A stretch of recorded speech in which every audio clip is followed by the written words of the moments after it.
എന്ത് നിങ്ങൾ എന്തെല്ലാം ആക്ഷേപം എന്തെല്ലാം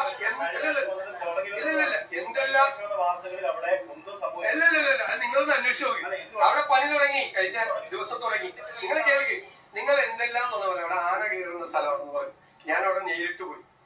മെയിൻ റോഡുണ്ടല്ലോ, മെയിൻ റോഡിൽ നിന്ന് 200 മീറ്റർ അകലുള്ള സ്ഥലം തൊട്ടിപ്പുറത്തൊരു മഠമാണ്.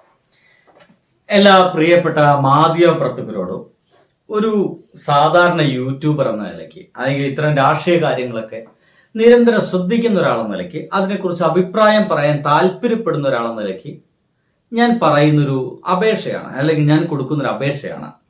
നാളെ മുതൽ നിങ്ങൾ കോൺഗ്രസ്സുകാരോട്, പ്രത്യേകിച്ചിട്ട് VD സതീശൻ എന്ന് പറയുന്ന നമ്മുടെ ബഹുമാനപ്പെട്ട പ്രതിപക്ഷ നേതാവിനോട്, നിങ്ങൾ വയനാട്ടിലെ ഭൂമി എന്തായി, വയനാട്ടിലെ വീട് നിർമ്മാണം എന്തായി, ഇത്തരത്തിലുള്ള ചോദ്യങ്ങൾ നിങ്ങൾ ചോദിക്കരുത്. എന്തുകൊണ്ട് എന്ന് വെച്ച് കഴിഞ്ഞാൽ, നമ്പർ 1, നിങ്ങൾക്ക് വ്യക്തമായിട്ടുള്ള ഒരു ഉത്തരം കിട്ടില്ല എന്നുള്ളത് യാഥാർത്ഥ്യം. ഇപ്പൊ പറഞ്ഞിരിക്കുന്നത് ഞങ്ങൾ അവിടെ പണി തുടങ്ങിയെന്നാണ്. ഇദ്ദേഹം പറഞ്ഞുകൊണ്ടിരിക്കുമ്പോഴും ആ പ്രദേശത്ത് നായക്കൾ ഓടി നടക്കുന്നു, അല്ലെങ്കിൽ കാക്കകൾ അതിന്റെ മുകളിൽ കൂടെ പറക്കുന്നു, ഇനി വല്ല ഉറുമ്പും കൂട് കൂട്ടുന്നുണ്ടെങ്കിൽ അത് നടക്കുന്നുണ്ടായിരിക്കും.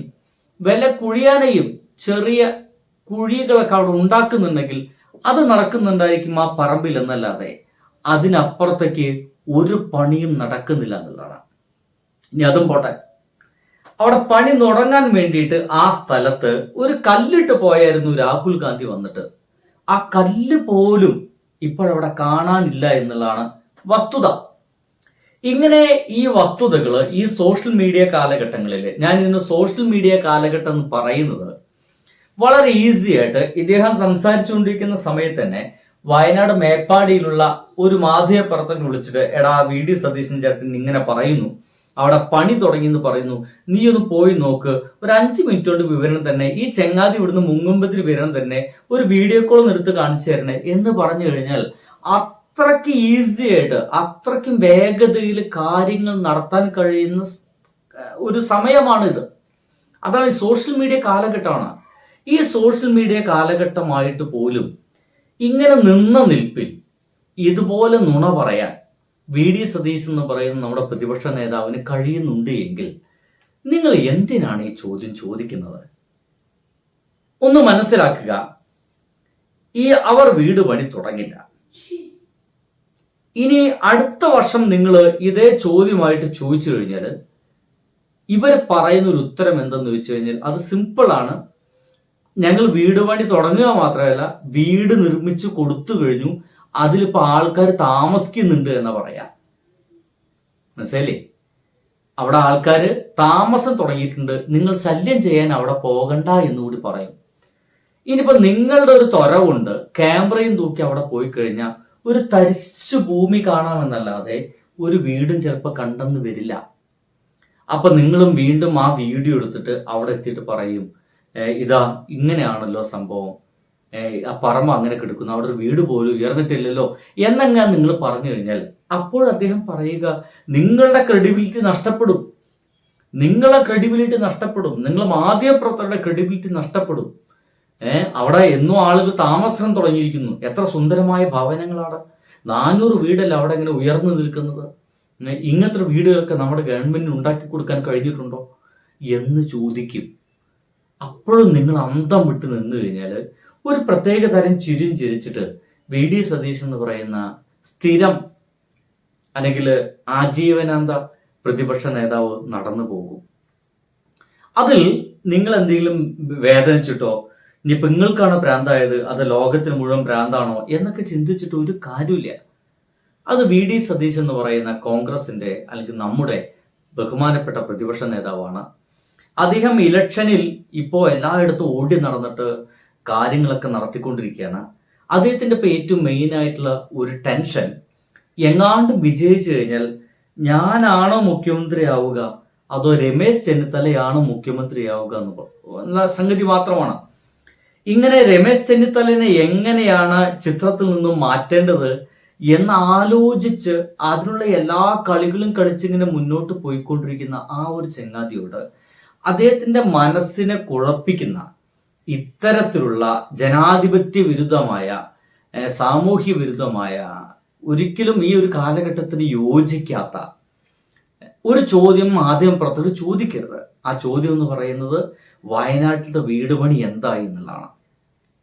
നിങ്ങൾ വയനാട്ടുകാർക്ക് കൊടുക്കാമെന്ന് ഉദ്ദേശിച്ച വീട് പണി എന്തായി എന്നുള്ളതാണ് നിങ്ങൾ പലപ്പോഴും ചോദിക്കാൻ പാടില്ലാത്ത ചോദ്യം. ഇനി നിങ്ങൾക്ക് ഒരു പോസ്റ്റ് ഞാൻ വായിക്കാം. എനിക്ക് ഭയങ്കര ഇഷ്ടമായി. പ്രേംകുമാർ എന്ന് പറയുന്ന LDFന് വേണ്ടിയിട്ട് പലപ്പോഴും സോഷ്യൽ മീഡിയകളിലും ഒപ്പം തന്നെ ചാനൽ ചർച്ചകളൊക്കെ പങ്കെടുക്കുന്ന ഒരു മനുഷ്യനാണ്. വ്യക്തമായിട്ട് മറുപടി കൊടുക്കുന്ന ഒരാൾ കൂടിയാണ്. അദ്ദേഹത്തിന് മറുപടി ഇപ്പൊ വന്നിട്ടത് ഇങ്ങനെയാണ്. കോൺഗ്രസ്സുകാർ മറുപടി പറഞ്ഞേ തീരൂ. മണ്ണിൽ മഴയിലില്ലാതായ മുണ്ടക്കൈയിലെ മനുഷ്യർക്ക് നൽകുമെന്ന് പറഞ്ഞ വീടുകൾ എവിടെയെന്നാണ് ചോദ്യം. വീടില്ലെന്നാൽ വീടുണ്ടാക്കാൻ 10 ദിവസത്തിനുള്ളിൽ കിട്ടിയ അനുമതി എവിടെ എന്നാണ് ചോദ്യം.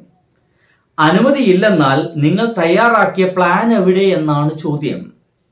പ്ലാനുമില്ലെന്നാൽ തറക്കല്ലിനുമേൽ നിങ്ങൾ എടുത്തു വെച്ചൊരു കല്ലെവിടെ എന്നാണ് ചോദ്യം. കല്ലുമില്ലെന്നാൽ രാഹുൽ ഗാന്ധി ഇട്ട കല്ലെവിടെ എന്നാണ് ചോദ്യം. മണ്ണിൽ മഴയിലില്ലാതായ മുണ്ടക്കൈയിലെ മനുഷ്യർക്ക് നൽകുമെന്ന് പറഞ്ഞ് നിങ്ങൾ പിരിച്ച പണം എവിടെ എന്നാണ് ചോദ്യം. പണമില്ലെന്നാൽ പണം ഇട്ടിരിക്കുന്ന ബാങ്ക് അക്കൗണ്ട് എങ്കിലും എവിടെ എന്നാണ് ചോദ്യം. ബാങ്ക് അക്കൗണ്ടുമില്ലെങ്കിൽ എന്താണ്, എത്ര പണമെന്ന കണക്കെവിടെ എന്നാണ് ചോദ്യം. ഇനി ആ കണക്കുമില്ലെങ്കിൽ പണം പിരിച്ച ആപ്പ് എവിടെ എന്നാണ് ചോദ്യം. ഇതൊന്നുമില്ലെന്നാൽ ഇതിനെപ്പറ്റിയൊരു നുണയെങ്കിലും എവിടെ എന്നാണ് ചോദ്യം. മേൽപ്പറഞ്ഞതിൽ ഒരു ഉത്തരവ് നിങ്ങൾക്ക് തരാൻ കഴിയില്ലെങ്കിൽ ആ മേൽപ്പറഞ്ഞതിനെ കുറിച്ചൊരു നുണയെങ്കിലും നിങ്ങൾ കോൺഗ്രസ്സുകാരെ പറയണം. ഈ ചോദ്യം കേരളം ചോദിച്ചുകൊണ്ടേയിരിക്കും. കോൺഗ്രസ്സുകാർ മറുപടി പറഞ്ഞേ തീരൂ എന്നാണ് പ്രേംകുമാർ ഇന്ന് അദ്ദേഹത്തിന്റെ സോഷ്യൽ മീഡിയ പ്രൊഫൈലുകളിൽ എഴുതിയിട്ടുള്ളത്.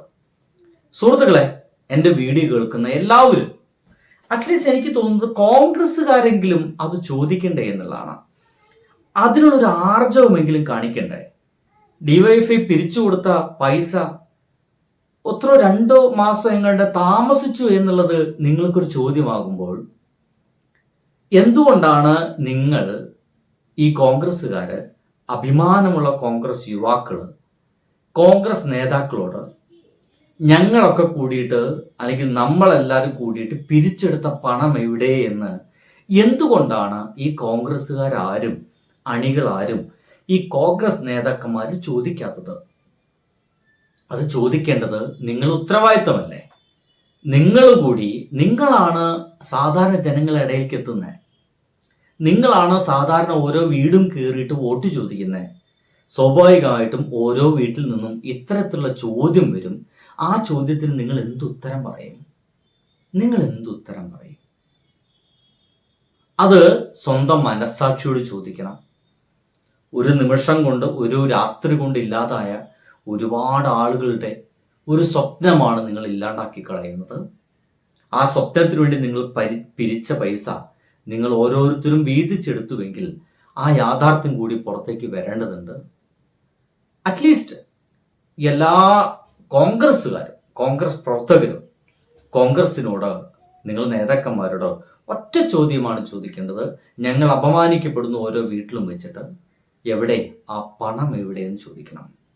അപ്പോഴാണ് നിങ്ങൾ ആർജവമുള്ള, നട്ടലുള്ള, സ്വാതന്ത്ര്യബോധമുള്ള, ജനാധിപത്യ ബോധമുള്ള കോൺഗ്രസ്സുകാർ ആയിത്തീരുകയുള്ളൂ എന്നാണ് എൻ്റെ പക്ഷം. എന്നെ എതിർക്കുന്ന, എന്നെ തെറി വിളിക്കുന്ന കോൺഗ്രസ്സുകാരൊക്കെ ഉണ്ടായിരിക്കാം. എന്തൊക്കെയായാലും ഞാൻ ഈ പറഞ്ഞതൊരു ചോദ്യമല്ല എന്ന് നിങ്ങൾക്ക് തോന്നുന്നുണ്ടോ? ഉണ്ടെങ്കിൽ എന്തുകൊണ്ടെന്ന് എഴുതി വയ്ക്കുക, അറിയാൻ വേണ്ടിയിട്ടാണ്. ബൈ.